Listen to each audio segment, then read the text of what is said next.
जैसे ही उसने अपनी आंखें बंद की, उसको राइट आई से तो अंधेरा दिख रहा था, पर उसकी लेफ्ट आई से उसे वो उसके पैरों में कुछ चिपचिपा सा लगा। उसने वो देखने के लिए ट्यूबलाइट ऑन की और जैसे उसने ट्यूबलाइट ऑन की, उसके इंस्पेक्टर ने उसका सिर पकड़ के बाथरूम के अंदर घुसाया। ये ब्लड को तुझे बिना प्रिस्क्रिप्शन के मिला ना। दरवाजे में चाबी लगाई और घुमाई, दरवाज़ा खुल गया। जैसे ही उस दीवार को साफ करने के लिए उसने पहली बार उस बाथरूम में अपना पैर रखा, ही रियलाइज कि वो बाथरूम के फ्लोर पर नहीं।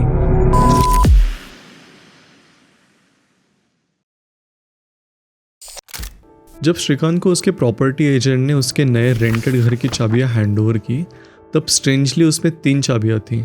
उसमें से 2 उसके मेन डोर की थी और तीसरी काले कलर की रस्टेड चाबी थी। उसका शेप भी बड़ा अजीब सा था। ऐसा लग रहा था मानो उसे किसी ने हाथ से काफ करके बनाया हो। श्रीकांत वैसे बड़ा ही हंसमुख सा इंसान था। उसने अपने एजेंट से हंसते हुए पूछा कि अरे भाई, ये तीसरी बदसूरत सी चाबी किस चीज़ की है? एजेंट ने बताया कि ये तीसरी चाबी उस स्पेयर बाथरूम की है। Spare bathroom? श्रीकांत ने पूछा। तभी श्रीकांत का फ़ोन बजा, पर उसने तुरंत कट कर दिया। उसने एजेंट से कहा कि जब मैंने प्रॉपर्टी व्यू की थी तो उसमें सिर्फ एक ही बाथरूम था, ये दूसरा किधर से आया? एक तो फ्लैट इतना छोटा सा 1 BHK, उसमें कहाँ दूसरा बाथरूम होगा? वो श्योर था कि एजेंट को कुछ कन्फ्यूजन हो रहा है। वो उससे बोला कि चल मेरे को दिखा दूसरा बाथरूम किधर है। एजेंट उसको बेडरूम में लेके गया।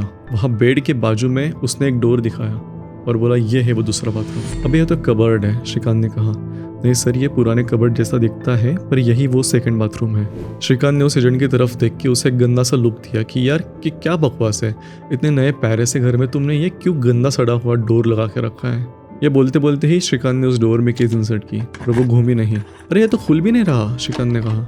हाँ सर, ये लॉक ही रहता है, मैंने कई बार इसको खोलने की कोशिश की पर ये मुझसे भी नहीं खुला, तो शायद किसी को बुला के इसको खुलवाना पड़ेगा। भले ही श्रीकांत बड़ा हंसमुख इंसान था, पर सोहिनी के जाने के बाद वो थोड़ा शॉर्ट टेम्पर्ड और इम्पल्सिव हो गया था। देख यार, इस लकड़ी में कितने दिमाग लगे हुए, सारा घर खराब कर देंगे यार ये मेरा, तू कुछ कर यार तू। But as we know property agents, उसने बोला सर हाँ करता हूँ, और ये बोल के वो अपना कमीशन लेके निकल गया। उसको क्या फ़र्क पड़ता है। श्रीकांत अपने नए रेंटेड फ्लैट के 13th फ्लोर की बालकनी में आया और उसने एक लंबी सी सांस ली। उसको पिछले कुछ महीनों से लोगों से बात करना बहुत इरिटेटिंग सा लगने लगा था। यही वजह थी कि वो राजकोट से, अपने घर से दूर, यहाँ फरीदाबाद में एक नया जॉब लेकर शिफ्ट हुआ था। हालांकि उसका पहला प्रेफरेंस दिल्ली था, पर आजकल जॉब मिलना ही बड़ी बात है, तो उसमें प्रेफरेंस की तो बात ही नहीं आती। श्रीकांत जो अपने साथ थोड़ा बहुत सामान लाया था उसे सेट करने में लग गया। उसने सबसे पहले अपने कपड़े कबर्ड में सेट किए, फिर उसके बाद उसकी माँ ने उसे जो बर्तन दिए थे उन्हें किचन में लगाया। उसके बाद उसने अपने सारी किताबें निकाल के बुक शेल्फ्स में रखी, पर यह सब करते हुए उसे अपनी सबसे प्यारी चीज़ उसके सामान में नहीं मिली।